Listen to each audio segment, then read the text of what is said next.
Welcome to another episode of Intuitive Reactions, the MENA and Gulf regions. Now, the first thing you would spot is that the setting is different.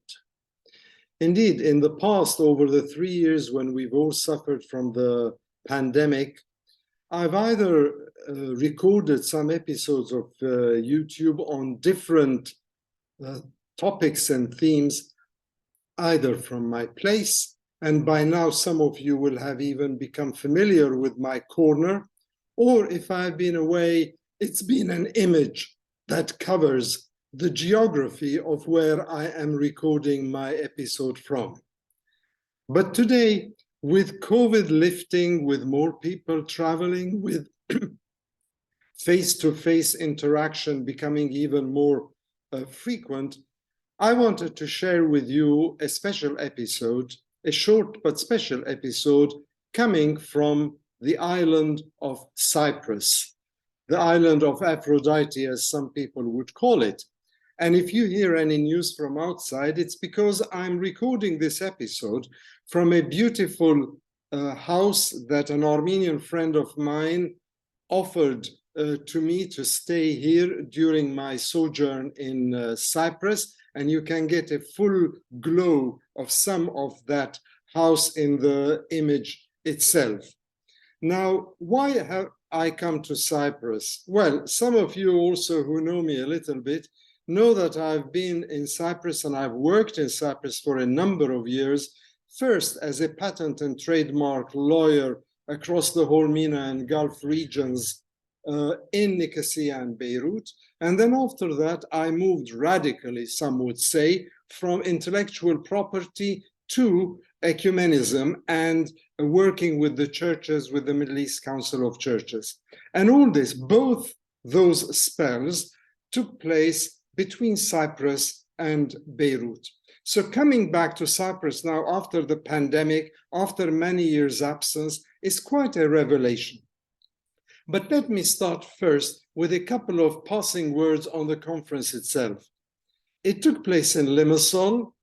It was organized primarily by an academic institution in Bethlehem, Dar el-Kalima. And the topic for the participants at this colloquium was freedom of religion and belief. Now, as a Westerner, as somebody living in the UK, you and I might well know that there are ambassadors for FoRB, freedom of religion and belief, mushrooming everywhere across the world. It is one of the new fads, one of the new fashionable subjects that people are talking about. And what this conference dealt with is how does FoRB, how do the concepts and principles of FoRB apply across the Middle East, North Africa, and the Gulf regions in countries which might not necessarily be mirror images of Europe or the West. So the question was, amongst other things, is FoRB a Western concept that is being superimposed on a Levantine, Middle Eastern, MENA region?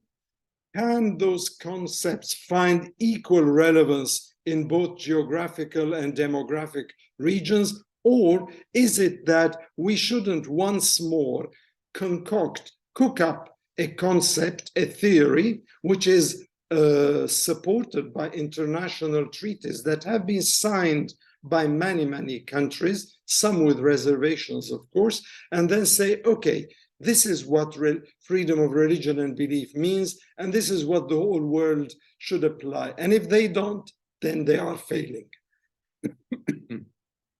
Now, the whole conference highlighted the fact that there are differences. There are differences in terms of individual rights, which is what we in Europe look at from a Eurocentric perspective.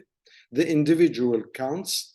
And if you go a little bit toward the Orient, you realize that the individual also blends into the community, that an individual is only part of a larger space, a larger human space called the community, and that community rights are also important.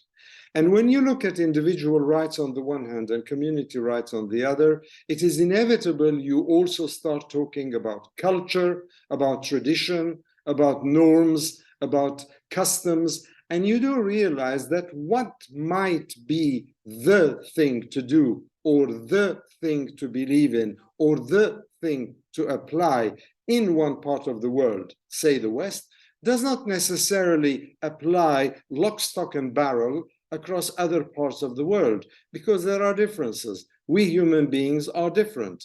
And if we do not recognize those differences, then there is a glitch. And that glitch would make it impossible for people to understand each other better. So that was part of what FoRB conference was all about. Different perspectives, different people, men and women alike, giving their own opinions about how they perceive it.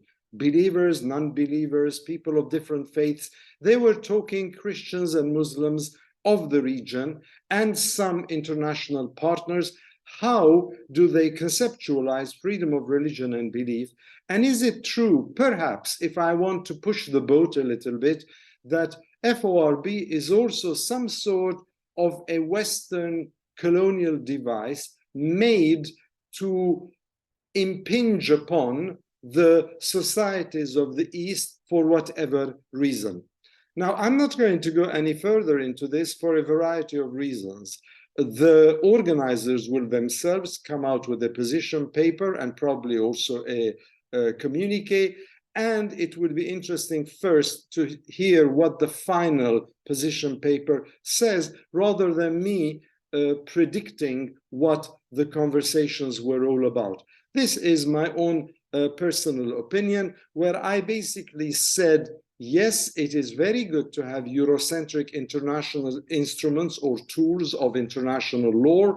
It is very interesting and important to highlight what religion, belief, thought, conscience are all about. But it is equally important to listen to the other and to remember that the West did not create the world.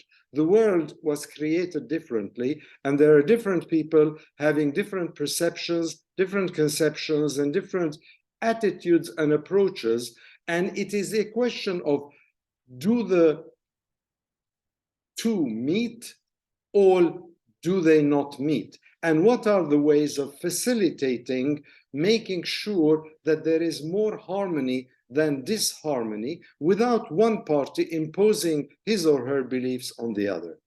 Now, there is much more that could be said about freedom of religion and belief as a concept. There are ambassadors galore across the world. We have them in the UK. They're very active in the United States, etc., etc. There is even now an ambassador for freedom of religion and belief in Israel itself. And that, to me, is an amusing paradox, if you would allow me that expression, because we all know that freedom of religion and belief only applies when you're a Jew in Israel and not when you're a Palestinian or an Arab citizen. So all this is part and parcel of the melting pot that basically brings about certain thoughts, certain concepts, certain ideas, which we need to think carefully about if we really want to say that, yes, there is interrelationship, there is interaction, there is outreach from one area to the other. Enough said for FoRB. I am not only talking about that. Just a couple of notes about Cyprus itself. This island where I lived, as I just told you, for a number of years, wearing two radically different hats, a rigorously intellectual property legal hat, and also an ecumenical hat, trying to bring all the churches to cooperate a little bit better and maybe improve our lot across the world. Now, Cyprus today is by no means the Cyprus I knew. I landed at Larnaca Airport, and from the minute I went into the conference and then came out of the conference and moved into this house, into this very, very attractive and appealing house that an Armenian friend kindly offered, I have realized how much Cyprus has changed. And I've thought to myself, Harry, the world is changing. Harry, you are aging. and you are basically realizing how the world is moving forward in so many other different ways. You walk the streets. Nicosia, where I am at the moment, as some of you Cypriots or people who love the islands know, Eleftheria Square, Independence Square, has changed radically. An Iraqi architect has actually embellished the place. You go to some roads that were basically stomping grounds for me, they've changed. Go to the old town. Go to places like Lidra Street or Onesagoru Street.